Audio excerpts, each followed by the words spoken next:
Alors, là, la machine est encore en train de booter. Apparemment, bah, il me dit qu'il y a un problème. Il me dit time out, while waiting for the machine to boot. Bon, il s'est arrêté. C'est pas grave. Ce qu'on fait dans ce cadre-là, on peut faire un vagrant. On fait un vagrant halt, hein, au cas où vous avez le problème. Vous arrêtez la machine. Tout simplement, il ne faut pas hésiter à refaire les commandes. Voilà, il va m'arrêter la machine. Tout simplement parce que des fois, pour une raison ou pour une autre, il peut y avoir un problème. Ça ne se passe pas tout le temps simplement. Il ne faut pas hésiter à rechercher, à se casser la tête, etc., etc. Et ensuite, on fait un vagrant app. Vagrant app. Alors, on refait le vagrant app. Il ne faut pas hésiter à refaire ça.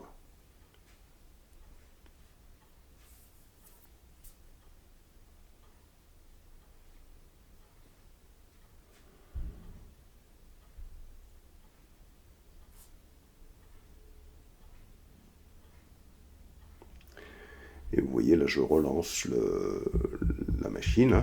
Elle est là, elle est relancée, la machine. Alors, on va voir si ça se débloque. Vous voyez, des fois, il faut l'allumer, il faut l'ouvrir. On appuie sur la touche entrée dans la machine, tiens, pour aller un peu plus vite, il ne faut pas hésiter. Parce que ça, c'est des environnements de test, ce n'est pas des environnements de production. Donc, parfois, il peut y avoir des petits soucis. Là, par exemple, même chose. Il semble rebloquer au même niveau.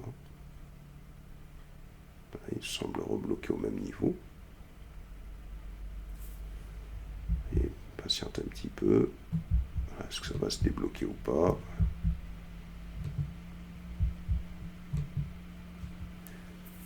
C'est pas certain.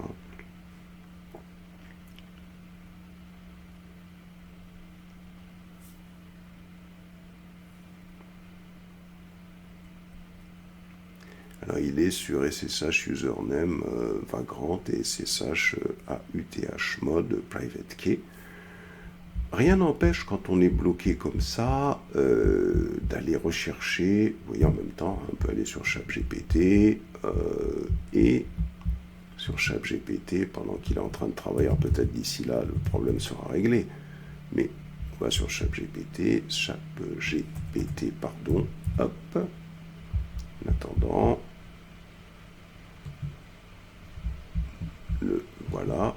Alors on va aller voir si ça s'est débloqué. Donc apparemment ça se débloque pas. Alors c'est plus pas celui-là, le ChatGPT, Google. ChatGPT. Voilà. On va aller sur ChatGPT ici. Oh, c'est pas celui-là encore. Alors, on va y arriver. Alors, je revois encore ma machine ici, toujours bloquée. Ok. Alors, je vais me connecter directement. Voilà. Et là, alors on regarde encore une fois où est-ce qu'il en est. Voilà, donc là, le problème c'est ça. Vous voyez, c'est bloqué à ce niveau-là. Et là, on y va. Ma machine. Alors ma machine.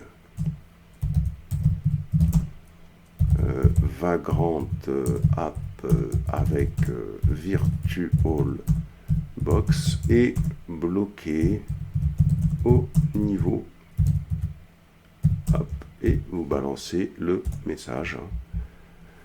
Alors, attends que la machine, voici plusieurs solutions. Vérifier si la machine a bien démarré. Donc la machine, elle a bien démarré, d'accord.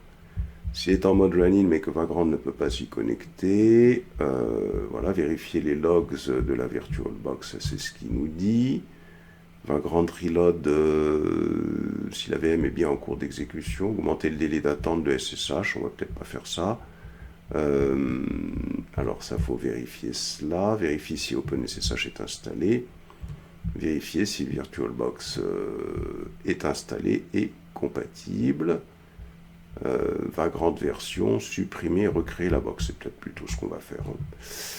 Voilà, parce que là, ça n'a pas l'air de démarrer du tout. Vous voyez, donc là, c'est ce problème-là. Et loading essentiel driver, hein, c'est bloqué au niveau de la VirtualBox à loading essential driver.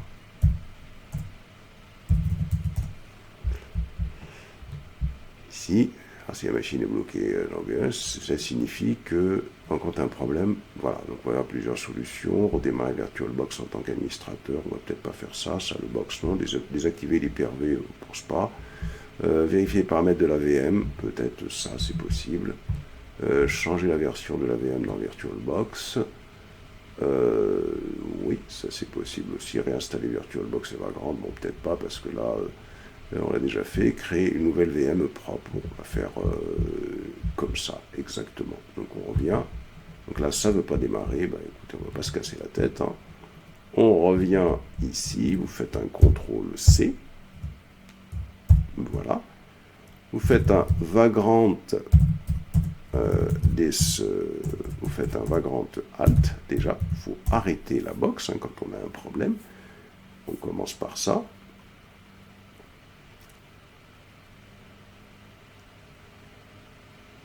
Le problème se pose, hein. Faut chercher, des fois on met beaucoup de temps à chercher.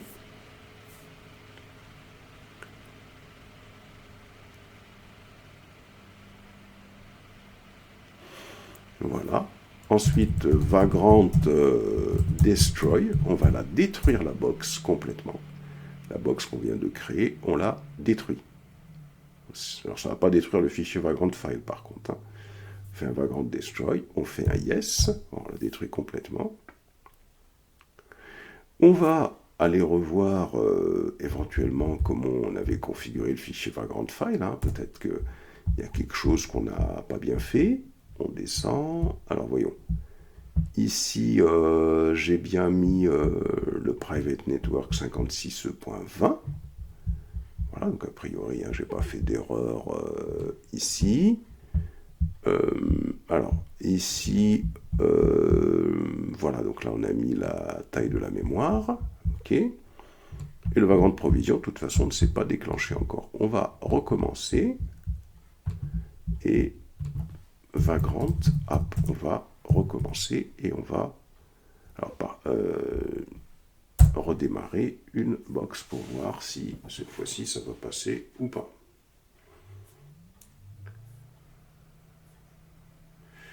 Là, parfois, si on a un problème, effectivement, bah, l'objectif, ça va, si ça ne marche pas, ça consistera à changer la version de la box.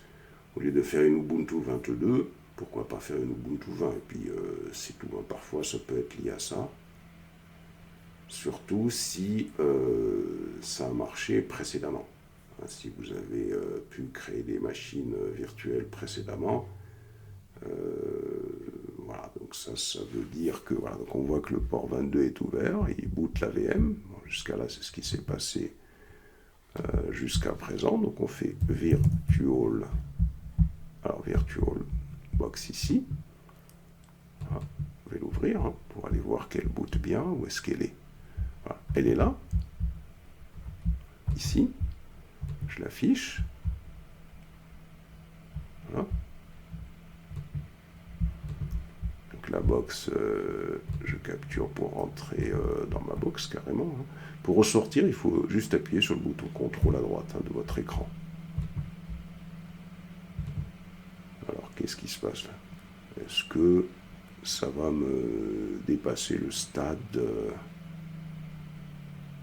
de tout à l'heure? Là, pour l'instant, il reste bloqué sur ça. Okay. Et là, il revient encore sur... Non, vous voyez, ça a pu passer. Vous voyez, ça a pu passer. Donc, c'est pour ça qu'il ne faut pas se décourager. Il ne faut pas hésiter à faire comme j'ai fait. Hein. Vous voyez, je préfère laisser le problème dans la vidéo pour que vous voyez que ça passe bien. Et là, il a terminé. Revenons ici pour voir ce qui se passe actuellement. Voilà, donc là, de toute façon, on va patienter. Hein, ça veut dire que normalement, il devrait passer. Voilà, à partir de l'instant où ça marche ici, vous voyez, normalement, ça devrait marcher ici. C'est pas toujours général, mais normalement, ça ici. Et là, il va commencer le provisioning. C'est-à-dire qu'il va installer Docker, puisqu'on lui a demandé de l'installer à travers des scripts. Il va installer Java. Il va cloner les deux projets et nous allons avoir une machine sur laquelle il y a nos projets qui seront prêts à être travaillés. On patiente un petit moment.